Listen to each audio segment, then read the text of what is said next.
Ayah saya pernah ditanya oleh seseorang, kenapa atau apa doa apa, zikir apa yang dibaca antara maghrib dan isya? Karena tidak beranjak dari tempat duduk sejak maghrib sampai isya nanti. Itu sebuah kebiasaan beliau. Kebiasaan. Masya Allah. Lalu apa beliau jawab kepada seseorang yang bertanya itu? Anak saya kan banyak. Yang saya lakukan, saya doakan anak saya satu persatu sesuai dengan kebutuhannya. Kan ada kelas gitu ya, sedikit. Lalu jajar karang, lalu ada perbape, ada perwangse, ada mami, kedatuan, raden, dan seterusnya. Nah, kami jajar karang. Berbagi cerita untuk saling inspirasi. YS Podcast. Assalamualaikum warahmatullahi wabarakatuh. Waalaikumsalam warahmatullahi wabarakatuh. Alhamdulillah masih bersama Profesor. Kita akan berbicara ini masih nih. Profesor Mansur memiliki buku yang sangat luar biasa. Ini kisah perjalanan beliau dan banyak testimoni sahabat-sahabat hebat beliau di sini. Pokoknya sampai ada yang nanya, Prof ya, bagaimana cara dapetin buku ini? Oh iya ya. Jadi sebetulnya gimana cara dapatnya, Prof nih? Silahkan japri saya, japri saya. Terus terang ada saya mencetak 300 kemarin, dan masih ada beberapa yang tersisa. Masya Allah. Jadi jika nanti banyak penggemar kan kita bisa cetak ulang. Harapannya nanti ada di toko buku, Prof. Iya, selama masih ada gaji pensiun, saya kira Masya Allah. Insya Allah akan saya buat. Jika habis, insya Allah saya akan cetak lagi untuk cetakan kedua. Nanti tergantung juga penulis dan editornya berkenan atau tidak. Masya Allah. Nanti bisa kita berikan kepada teman-teman. Mudah-mudahan bermanfaat. Itu Masya Allah, luar biasa. Nah, ini adalah berkhidmat tiada henti.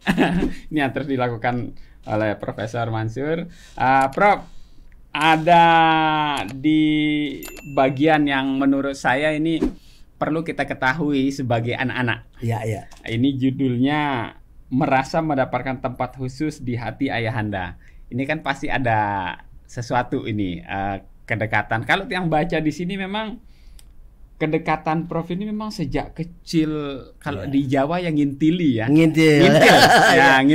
Atau ngikuti. Selalu. Nah, selalu mengikuti kemanapun giat-giat dakwah ayahanda. Bagaimana sebetulnya dulu, Prof? Boleh digambarkan, kalau dia nyebutnya Tuan Guru nih, kalau ngelihat lulusan beliau, tempat sekolah beliau, gitu. Jadi Tuan Guru, Guru Maksum, pendidikan beliau ini boleh dijelaskan dulu, Baik. Prof? Terima kasih, Bang Yusron. Assalamualaikum warahmatullahi wabarakatuh. Waalaikumsalam warahmatullahi wabarakatuh. Mengenang ayah kami memang anak-anaknya tidak banyak yang memahami sosok ayahnya, karena yang kita lihat adalah keseharian beliau, bahwa beliau lahir pada tahun 1922. Tentu tanggalnya kita tidak tahu. Ya, kalender dulu ini. Dan itu juga mungkin perkiraan gurunya kan. Betul. Lalu beliau masuk sekolah. Sekolah rakyat lah kalau dulu, sekarang sekolah dasar. Dan zaman itu nama sekolahnya adalah Sekolah Government kelas 2. Ada kelas-kelasnya dulu. Ada sekolah itu kan ada HIS. Yang lebih tinggi lagi adalah ILS, European Law School. Jadi khusus anak Eropa. Kemudian kalau HIS itu kan anak-anak pejabat, bangsawan, tokoh. Nah, itu masuk ke situ. Nah, tapi untuk anak-anak orang kebanyakan, termasuk ayah saya almarhum itu, masuk ke sekolah yang namanya Sekolah Government kelas 2. Kelas 2.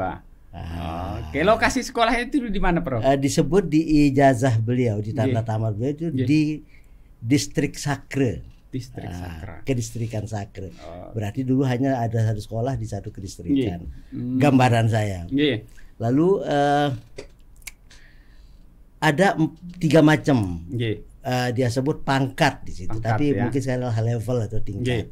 Ada sampai kelas 4, Nggih. ada kelas 5, ada kelas 6. Nah, almarhum ayah saya itu sampai kelas 5. Kelas 5. Tamat. Oh, Nah, jadi dan mendapatkan penganugerahan tanda tamat itu. Ijazah lah Ijazah ya. lah sekarang. Oke. Ya, Nah, oke. jadi di situ. Nah, kemudian itu pada tahun 1934 ijazah. 34 ya. Berarti beliau berumur 12 tahun. 12 tahun menyelesaikan itu berarti ya. Kelas 5 itu 12 tahun. Lalu beliau berangkat ke Mekah. Nah, ini Prof, Iya, sebelum iya. berangkat ke Mekah ini Iya, kan iya. ada ijazahnya nih. Iya, iya. Nih sangat luar biasa. Prof membagikan ke saya ini ijazah. Iya, iya. Tuan Guru nih, ijazah almarhum diberikan kepada lo syukur. Apa ini sebutan?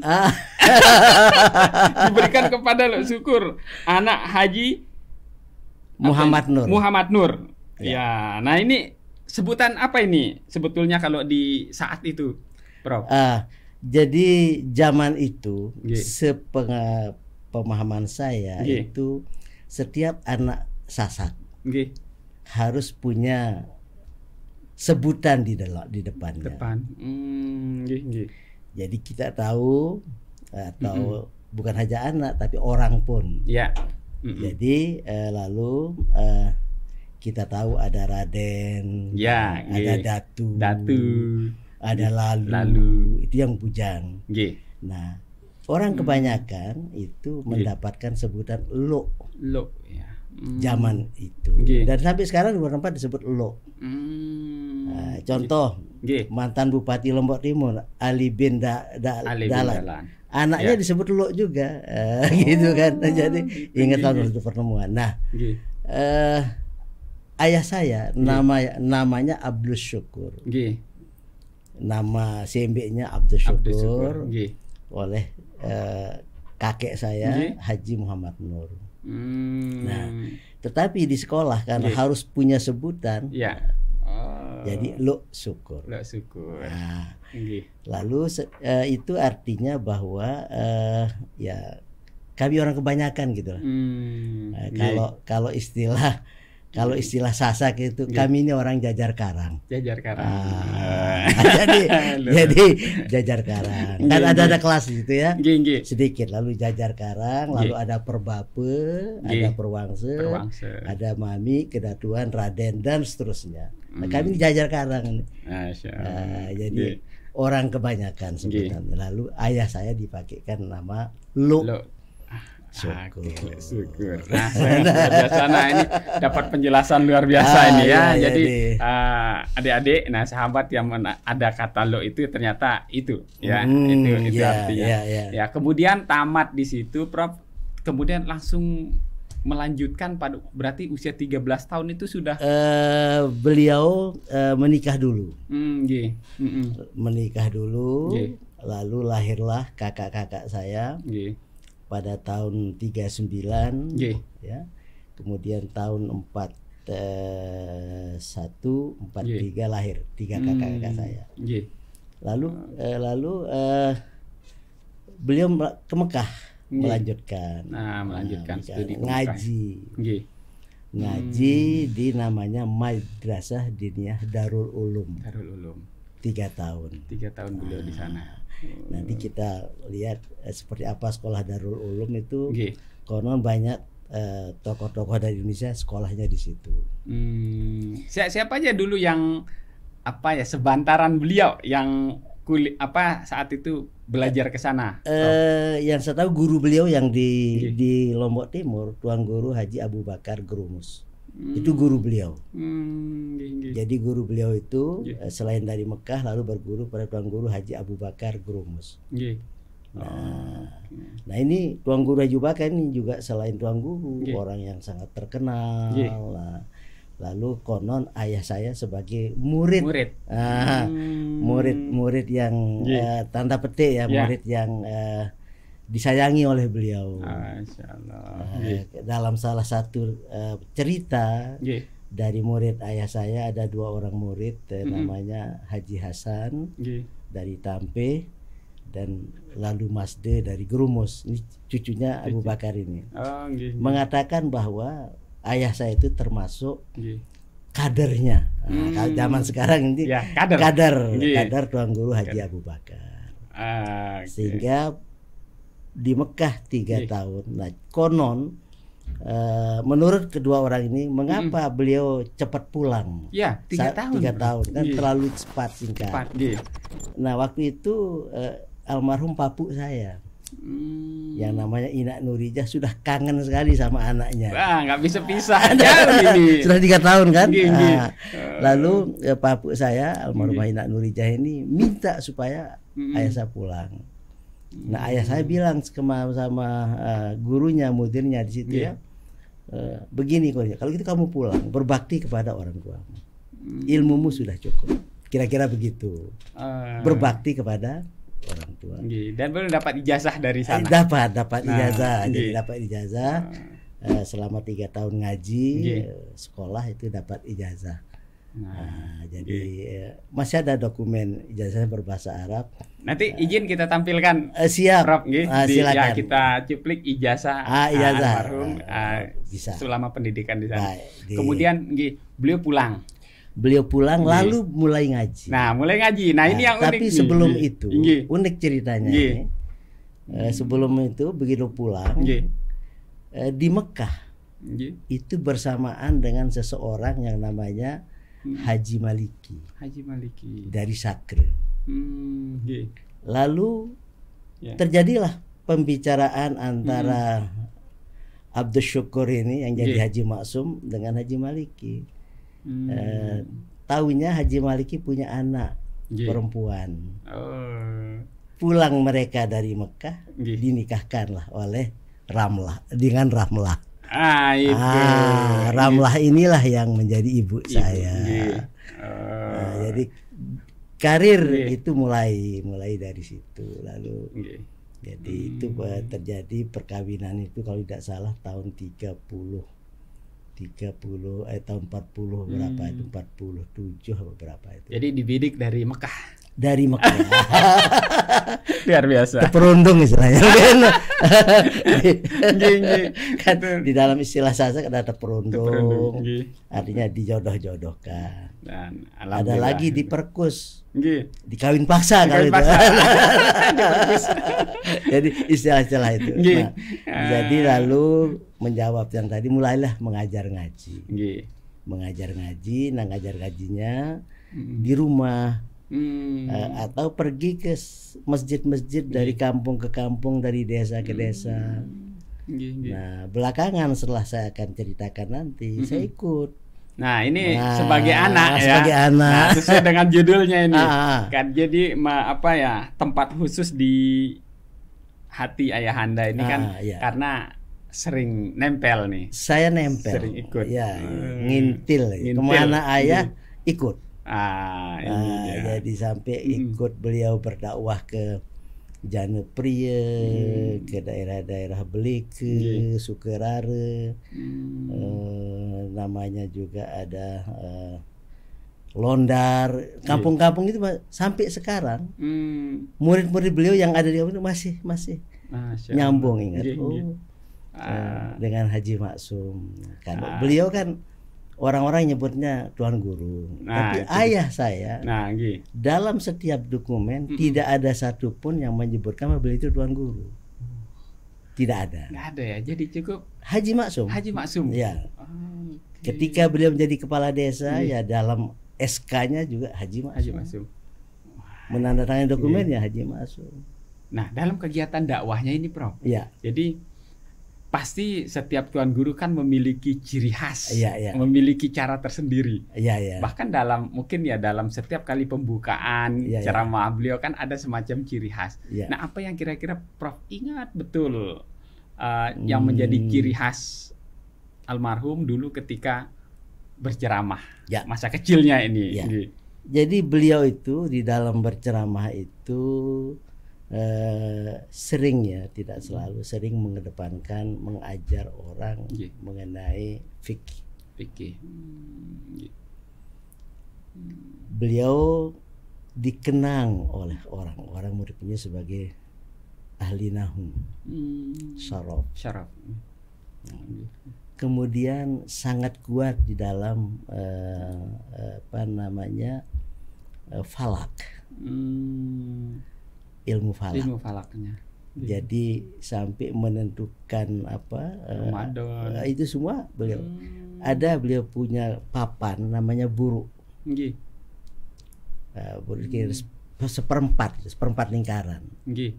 Itu beliau dengan itu beliau bisa menentukan waktu sholat, kapan matinya bulan, kapan tanggal satunya bulan di situ. Maaf, bukan rubu. Arba ya, rubu. Seperempat. Nah, ini kan sebuah keahlian atau ilmu ya. Ilmu yang dimiliki almarhum dulu ini kan dalam kegiatan dakwahnya, Prof. Iya. Sering digendong, disengge ya. Iya. Sampai profesor saat itu, profesor kecil itu disengge agar bisa mengikuti kajian-kajian beliau. Nah, ini kan artinya ya berguru langsung. Betul. Dalam walaupun saat itu Prof belum ngerti sebetulnya yang dia omongkan. Nah, apalagi Prof, kita berbicara saat itu, mohon maaf. Ya di daerah kita kan ya masih banyak yang harus diperbaiki. Betul. Kan ada juga dulu kita dikenal dengan wetu telu dan macam-macam. Nah, ini gimana dulu melihatnya, Prof? Jadi almarhumah saya itu justru ke mana tempat-tempat yang masih ada. Waktu telunya itu yang belum sempurna. Beliau mengaji ke situ. Nah, lalu sering saya diajak. Terutama pada bulan Maulid atau bulan Rajab dengan tema-tema Maulid, tema-tema Isra Mi'raj. Saya diajak oleh ayah. Kami ikut.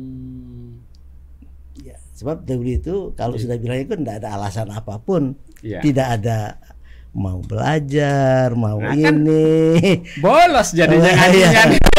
Ngajinya otomatis kan bolos. Pamit dulu. Nah, jadi saya ingat ayah saya itu kalau pergi ngaji ke kampung-kampung atau ke desa tetangga itu ditemani oleh 2 orang paman saya. Ada orang paman saya. Nah, tugas paman saya itu, saya kan tak kuat jalan jauh, apalagi malam hari kan. Betul. Ya disengge lah untuk ngaji. Nah, itu yang saya betul-betul terobsesi waktu itu. Begitu indahnya kalimat-kalimat yang dilontarkan oleh beliau ketika membahas kajian-kajian itu. Lalu obsesi saya itu waktu itu, mungkinkah suatu saat nanti saya bisa seperti beliau? Nah, otomatis seperti itu. Karena tetapi waktu kecil kan umur saya waktu itu sekitar 10-11 tahun. Belum tamat SR, belum tamat SD. Nah, jadi di situ kemudian khusus 2 bulan itu yang saya sering ikut. Bulan Maulid dan bulan Rajab. Bagi anak-anak menarik itu bulan Maulid itu. Iya, berkatnya itu. Berkat.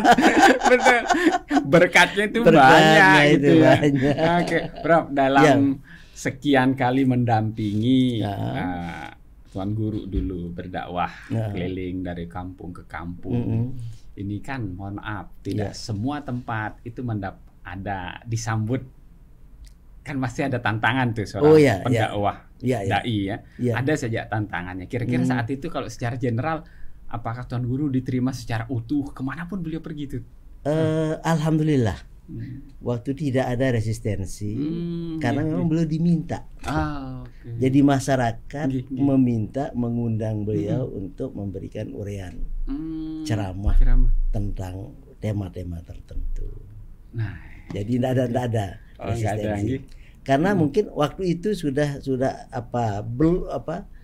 meninggalkan era yang seperti tadi itu. Karena teman-teman beliau di daerah lain juga melakukan hal yang sama. Oke, ini ada juga Prof, kalau saya baca buku ini nih, ada kekecewaan. Ya. Ini. Iya ya. Ada kekecewaan ayah Anda dulu. Terhadap terhadap profesor. Ini kekecewaan beliau itu kalau saya baca di sini karena pakaian. Boleh diceritain bagaimana sebetulnya kan karena ayah Anda kan merasa ini sangat dekat anak yang sering ikut saya gitu. Kenapa tidak mau mengikuti? Nah, boleh diceritain Bro, apa yang menjadi kekecewaan terbesar ayah Anda dulu? Untuk menjawab itu, merespon mengenai kekecewaan itu, saya ingin sampaikan bahwa rupanya ayah saya punya obsesi.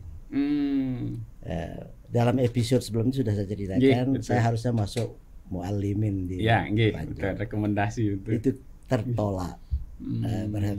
Kemudian setelah saya selesai pendidikan di Australia, saya pulang.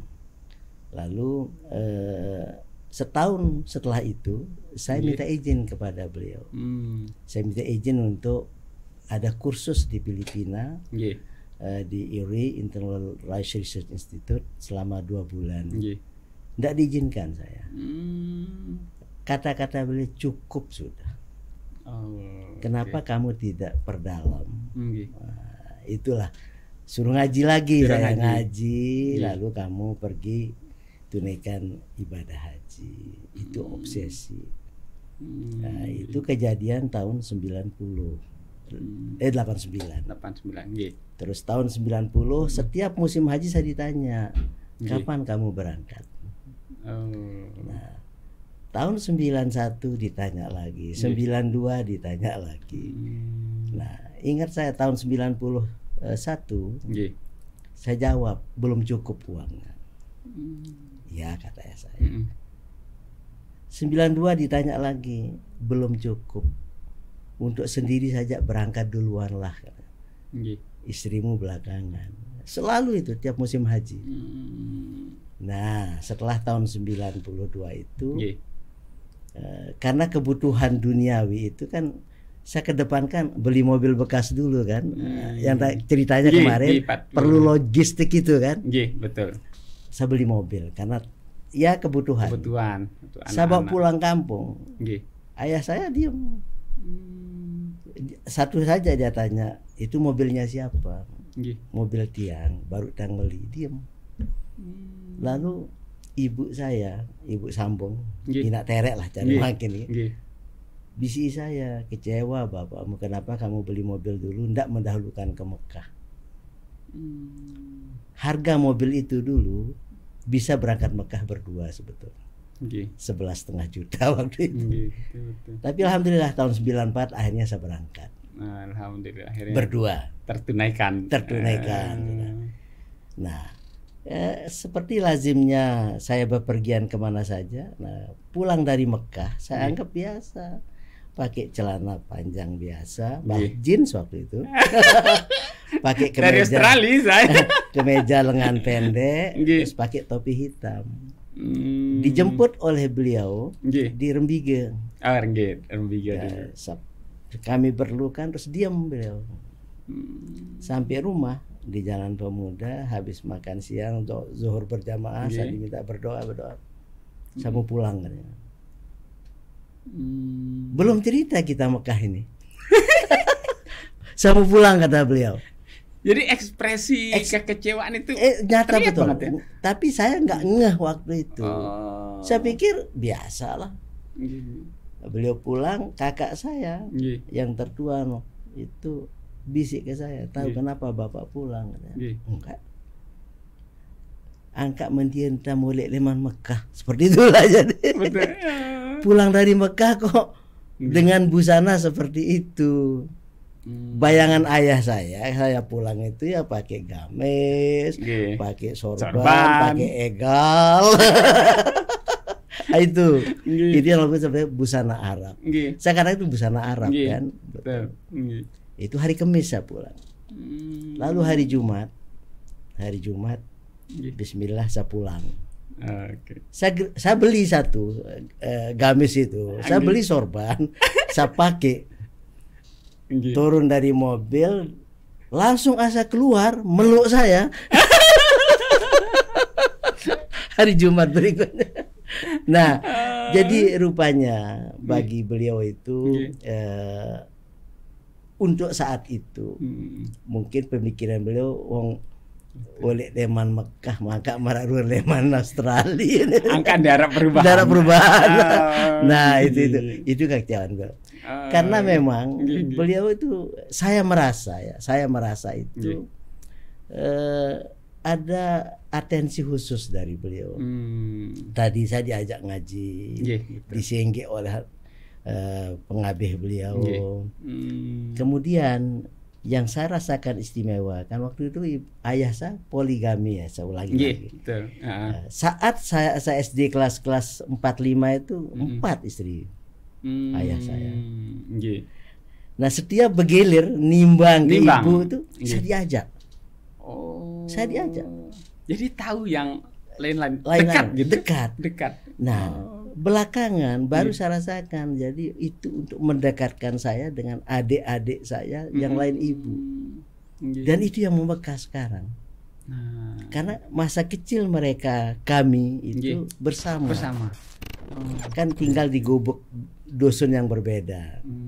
Nah itu jadi milu begilir. Tetapi lebih dari itu adalah bahwa setiap ayah saya makan pakai pesaji dulang itu, saya selalu ikut makan di satu tempat. Satu ibu ya mana itu. Nah begitu ceritanya. Ketika saya sekolah di SMP Selong waktu itu, kan beliau kan menjabat kepala desa. Sering sekali menjenguk saya. Itu jadi itu yang saya katakan bahwa kami kan 28 bersaudara itu. Punya kakak, punya adik yang banyak. Nah, saya merasakan itu bahwa justru sekarang hikmahnya itu ada karena saya kan laki-laki tertua yang masih hidup. Jadi saya harus ngayomi, ngomong adik-adik saya yang lain. Nah, rupanya seandainya tidak terjadi itu, mungkin saya sikap saya lain terhadap adik-adik saya yang lain ibu. Betul. Ini baru ya. Jadi ini rupanya hikmah saya selalu ikut ke ibu-ibu itu. Jadi saya luar biasa. Mau speech lah. Jadi namanya orang tua ayah itu mungkin ada prediksi yang seperti itu. Jadi sekarang adik-adik saya tuh lain ibu semua sudah punya anak cucu, tetap saya sebagai pengganti ayah.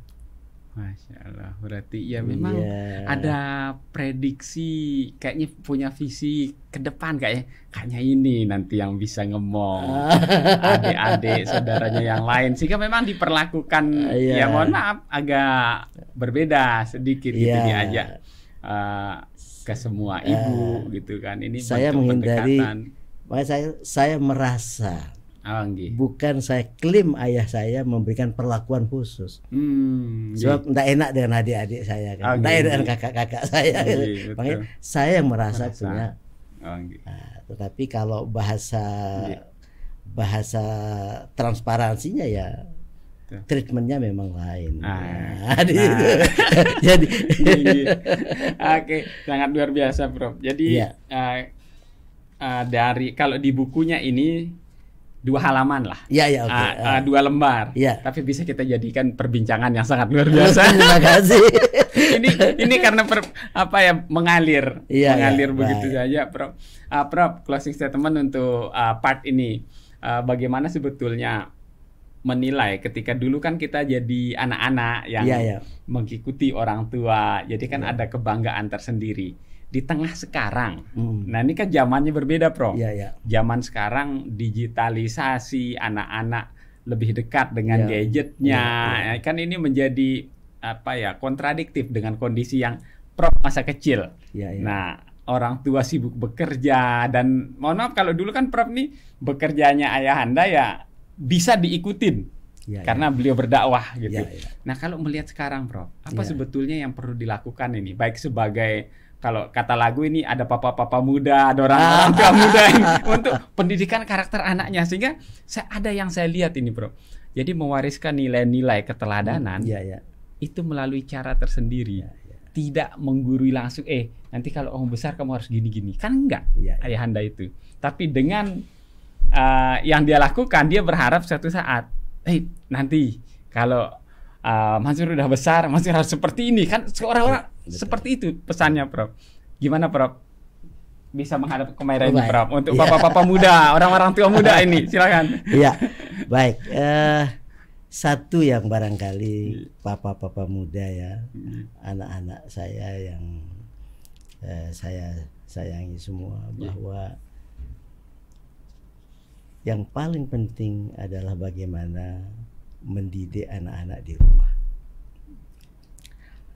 Tidak cukup itu, tetap bermohon pada Allah, doa.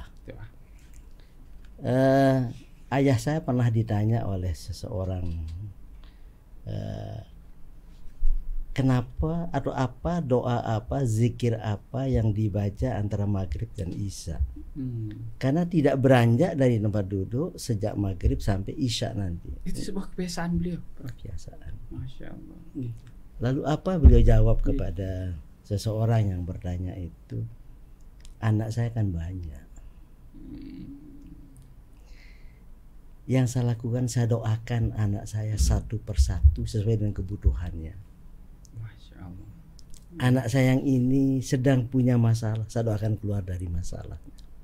Anak saya yang ini belum punya pekerjaan, saya doakan supaya dapat pekerjaan. Anak saya yang ini, waktu itu diceritakan, sedang diberikan amal supaya dia selamat dalam memegang amanah itu, dan seterusnya. Jadi semua anak satu persatu disebut. Itu jawaban beliau terhadap seseorang yang bertanya. Wah, ini luar biasa ini.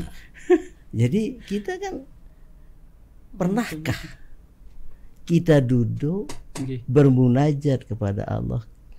Lah saya punya anak sekarang 3. Belum tentu saya bisa doakan satu persatu 3 orang. Ayah saya likuran anaknya. 28. Didoakan satu sesuai dengan kebutuhan. Itu. Ini untuk papa-papa muda. Yang kedua ingin saya katakan, sosok ayah saya itu poligami. Tolong jangan lihat itunya pada era sekarang. Karena itu jangan lihat poligami itu jelek. Tidak. Poligami itu tuntunan syar'i. Boleh. Hukum dasarnya kan boleh. Ada syarat-syaratnya.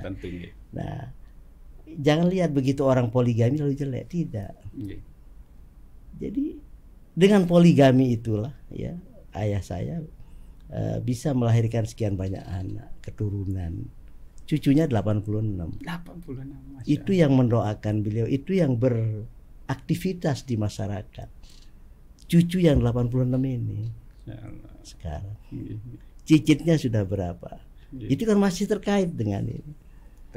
Kakek papuk baluknya. Betul. Nah jadi tolong, berulang kali saya sebut ayah saya poligami, tapi tolong jangan dilihat itunya. Nah kalau zaman sekarang anaknya Haji Maksum berpoligami tentu tidak mulia gitu kan, karena zamannya itu. Termasuk saya anaknya itu kan terhindar dari poligami itu. Lumrahnya ilmu genetika nurun dong. Nah, jadi sesuatu yang pada masa itu bisa diterapkan sekarang, dan ada yang tidak bisa diterapkan. Sepakat. Karena almarhum ayah saya berpesan kepada menantu perempuannya. Apa beliau katakan? Jaga suamimu, jangan sampai dia menikah lagi. Luar biasa kan? Ini pengakuan almarhumah istri saya. Kamu kok ngomong serius sekali sama Bapak bilang apa? Begitu selesai menikah di Jogja, saya dinasihati untuk jaga kamu. Apa kok dijaga ya? Jangan sampai kamu menikah. Luar biasa kan? Betul, bro. Emang apa? Nah, ada filosofi larangan, perintah itu ada filosofi. Sebab mungkin beliau melakukan, tetapi tidak semua anaknya sanggup melakukan itu. Beliau tahu mana yang pas. Betul, nah, mungkin beliau ya ragu kalau anaknya bisa melakukan hal yang sama dengan beliau. Saya kira itu bahwa sosok orang tua kita itu adalah panutan yang pertama. Boleh kita punya role model ya, orang lain, tapi kebetulan dalam diri saya role model saya adalah ayah saya dengan segala macam kelebihan dan kekurangan. Masya Allah. Nah, terima kasih. Luar biasa. Nih, kita ini sebagai papa muda nih. Satu yang membuat saya tadi speechless, doa antara maghrib dan isya kenapa tidak bisa beranjak, ternyata dijawab dengan mendoakan satu-satu sesuai kebutuhan. Dan ini Masya Allah, ini luar biasa untuk kita nih ya. Para generasi muda sangat luar biasa. Ini menurut saya informasi yang sangat luar biasa. Semoga yang menonton konten ini bisa menjadi inspirasi buat kita untuk terus mendoakan anak-anak kita. Tentu kan anak-anak kita semuanya spesial, karena tadi doanya beliau satu-satu, tidak mendoa sapu jagat itu. Karena ini anak-anak, bro. Ya, nanti anak-anak inilah yang akan menjadi menjadi modal kita di akhirat kelak, Prof. Sangat luar biasa, Prof. Terima kasih. Ini pesan yang betul-betul mengena buat saya sendiri juga, dan semoga buat teman-teman yang lain, para generasi muda yang lain yang menonton konten ini menjadi pemicu semangat kita untuk berbuat terbaik untuk orang-orang sekeliling kita, Prof. Baik, sekali lagi terima kasih, Prof. Ini part keempat loh ya. Terima kasih, Pak Yusron. Terima kasih. Nah, ini part ke 1, 2, 3 bisa ditonton sebelumnya ya, dan saya akan ada lagi part ke 5, 6 dan seterusnya nanti akan saya bahas dengan Profesor. Di berikutnya ini kita akan bahas bagaimana sebetulnya ini bagi aktivis. Bagaimana anak-anak aktivis sekarang, boleh kita capek-capek sekarang, tapi manfaatnya ketika kita terjun di dunia kerja. Berikutnya akan saya bahas bersama Profesor Mansur Maksum. Tetap di YS Podcast. Assalamualaikum warahmatullahi wabarakatuh. Waalaikumsalam warahmatullahi wabarakatuh. Kita ngopi dulu, Bro. Silakan. Berbagi cerita untuk saling inspirasi. YS Podcast.